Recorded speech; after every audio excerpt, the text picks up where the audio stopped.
Good morning. Welcome to my first designer diary of December. Now, what you're looking at here is my publisher page on DriveThru.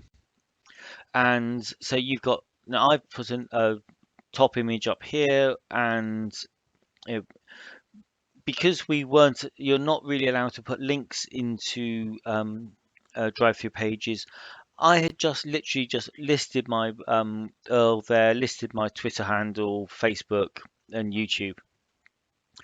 But do you notice that when I put my mouse over there, you actually get the little hand? Um, and the same for this link here.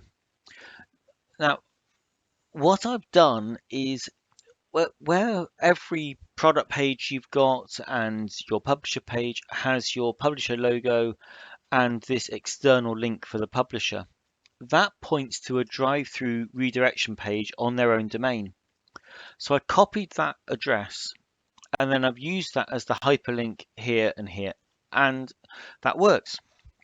Now, that takes me straight through to my homepage, and my homepage tells you pretty much what I do, and a fair chunk of it is all about my newsletter, where I send out sort of tips, advice, interesting things, and discounts. But it also points to my YouTube channel, Patreon, social, on the shop, or shops, multiple shops, and so on. And there's the blog down here on the side of latest posts. Now let's go back to where it was. Right. So that all worked, and that's been there for a while, and you know, no one's from drive-throughs. It's not been flagged or anything, so I'm quite happy with that. So I took that redirection URL, which points to a drive-through domain, and I put it in an email, which I sent from the email your customers tool for publishers. So I sent that to myself, and I included the URL in its full format, and I used it as a link, and they both went through fine. And then when I sent out an email on Monday, I sent that to all of my sort of drive-through subscribers, and I saw a bump in traffic to my website. So that all works. I'm quite happy with that. But there's other things you can do with it. There's more potential. Now, if Patreon, say, was one of your major sources of income, on the Publisher Hub, under Publisher Account and Payment Settings, you can actually set your home site URL there.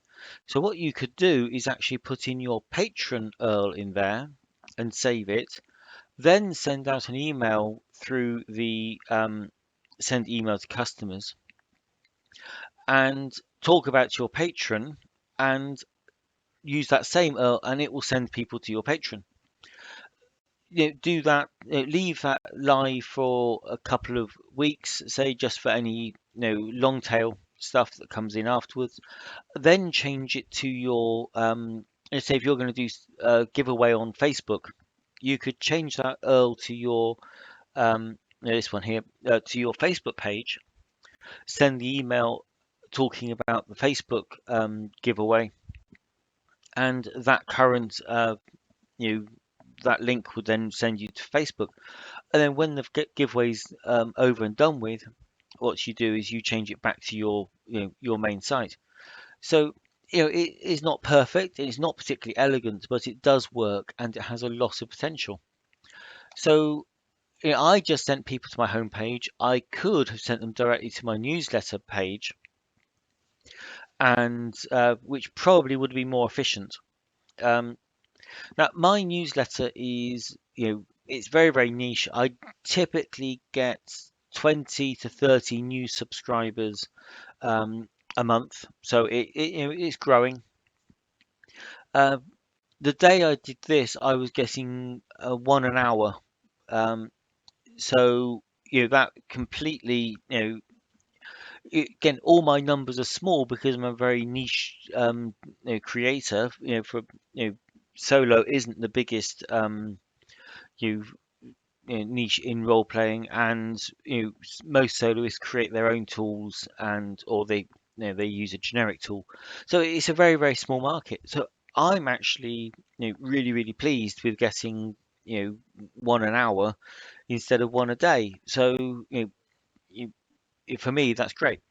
If you were say doing OGL D&D stuff and you've got a huge market and you've got a huge drive through mailing list, or you're doing maps, or you do loads of free giveaways, then I can see why people would want to sign up for you.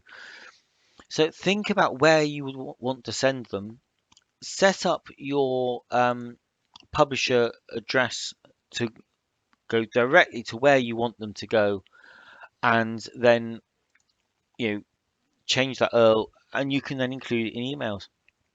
Now, lots of the loopholes that people have found in the past, and I found in the past, get shut down when too many people start doing it.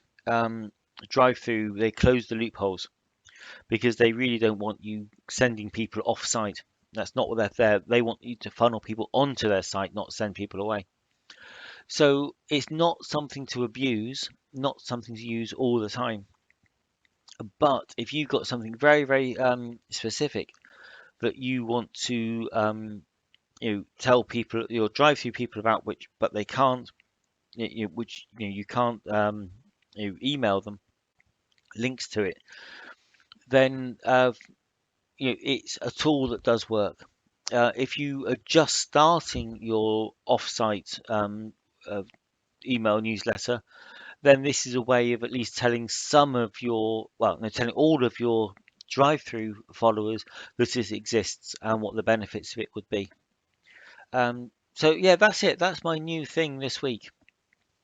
Um, Now, it stands to reason that I can't keep finding new things every week. But when I do, I will keep letting you know. Okay, I hope it works for you. I've been very pleased with it. Okay, thank you for watching.